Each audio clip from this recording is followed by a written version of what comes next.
For millennia, the story has been passed down, etched into our collective memory. We are told of the triumphant return of the righteous Prince Rama to his kingdom of Ayodhya after a long and arduous exile. But what if this chronicle, passed down through the ages, is a human interpretation of an event far grander, far more cosmic in scale? What if the key figures were not merely mortals, but players in a galactic conflict that decided the fate of this world? Let us reconsider the Prince Rama. The ancient texts call him an incarnation of a great preserver deity. Could this be a way to describe a high-ranking officer from a guardian civilization? A commander whose mission was not to fulfill a father's promise, but to liberate a strategically important life-bearing planet from a hostile takeover.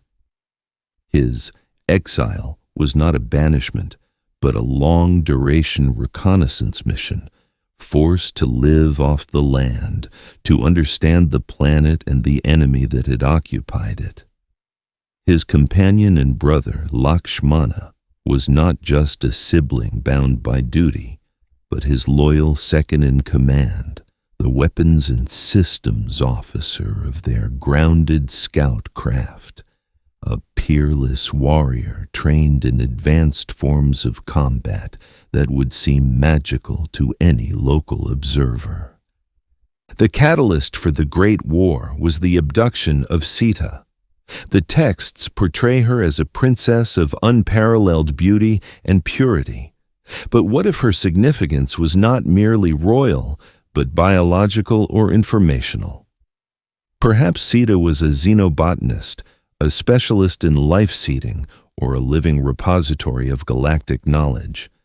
Her capture by the entity Ravana was not an act of lust, but a strategic seizure of a vital asset.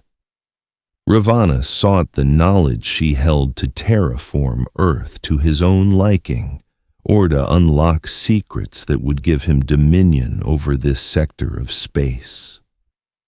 Consider the antagonist, Ravana. The scriptures call him a king of Lanka, but they also describe him as a being of impossible anatomy, with 10 heads and 20 arms, a master of illusion and possessor of celestial weapons. This was no mere terrestrial despot.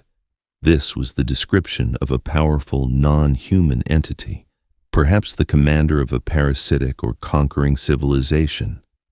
His kingdom, Lanka, was not an island nation, but a colossal biomechanical fortress or mothership that had landed on the planet.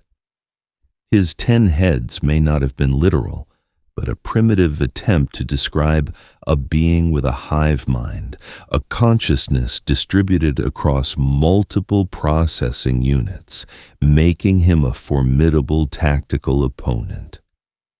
Into this conflict entered Hanuman and his Vanara army. Described as a race of intelligent monkey men, could they have been the planet's dominant native intelligent species? A race of beings perfectly adapted to their world, whom Rama's guardian civilization had been observing.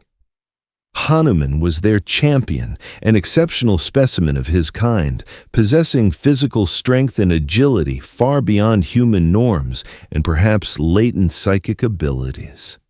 His legendary leap to Lanka was not a jump, but a solo flight in a reconnaissance pod or a short-range teleport. The Vanaras became Rama's ground forces, their intimate knowledge of the planet's terrain providing the perfect counter to Ravana's technologically superior but inflexible drone soldiers. The Great War, therefore, was a planetary liberation campaign. The bridge built to Lanka was not made of floating stones, but was a temporary energy causeway, a gravitic link allowing the Vanara ground troops to assault Ravana's fortress. The arrows of Rama and the divine weapons, astras, were focused beams of energy, displays of advanced technology so potent that they could level cities and boil seas, a power that primitive humans could only describe as divine. When the great darkness was finally vanquished and the asset Sita was recovered, the commander prepared for his return. His primary vessel, the Pushpaka Vimana, shining with the light of 1,000 suns, descended from orbit to retrieve him. But it needed a beacon to navigate the final descent through the dense atmosphere.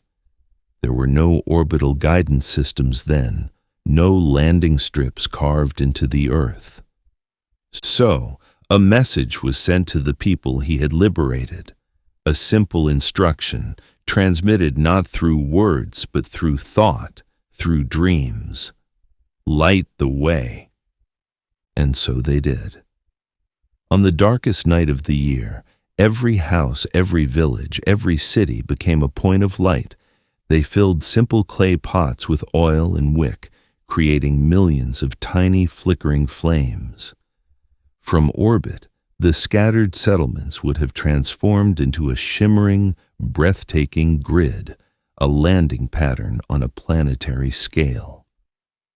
The fireworks that explode in the sky every year since are a humble attempt to replicate the spectacle of the Vimana's final approach, the crackle of its energy shields, the brilliant flares of its atmospheric thrusters. Diwali, then, is more than a festival. It is a memory. Each year we light the lamps not only to celebrate the victory of light over darkness, but also as a signal to the stars. It is a beacon, a collective message sent out into the void, telling the guardians who once visited our world that we have not forgotten. We keep the lights on just in case they decide to come home.